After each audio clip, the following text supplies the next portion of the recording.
And action. Sorry, we were having technical difficulties with our equipment.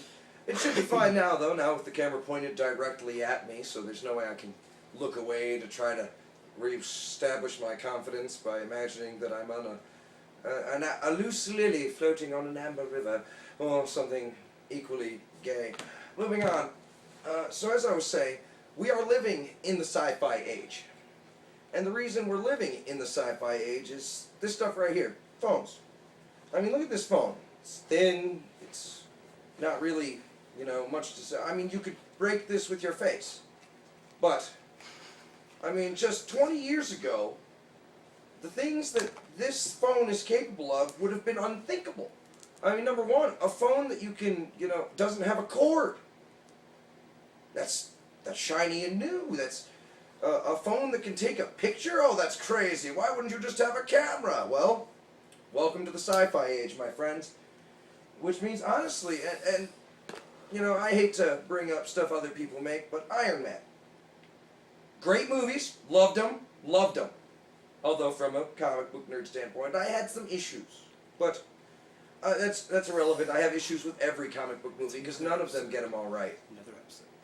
Another episode I'll rant all about comic book movies. We'll have a whole episode dedicated to the comic book movie and why it annoys me.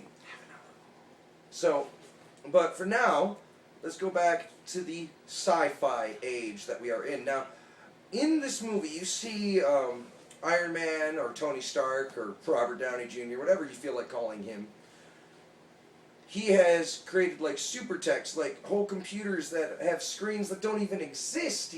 But he can move them and just dabble around. Now, I think we're almost to that level because I mean, look at the iPad. It's basically what it is. It's just more advanced because it's on TV, and everything on TV will always be more advanced than what we're capable of at the time.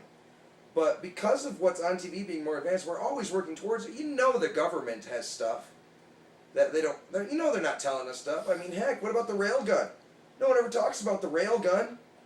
We have those. They're supposed to be illegal to make, but we've got them. I don't know if you're familiar with if my viewers here are familiar with the principles of a railgun. What they do is they take a bullet and they use magnets to launch it past the sound barrier. And with this you can blow a hole in the side of a mountain with one shot. Now, I mean, don't get me wrong, they referenced it. I mean, the second Transformers movie, they broke out the railgun. And now, don't get me wrong, I'm sure people are going to be like, oh, that was made up for the movie. I'm sorry, no. We figured out how to make railguns back in the 50s. It's just, we're a little leery about using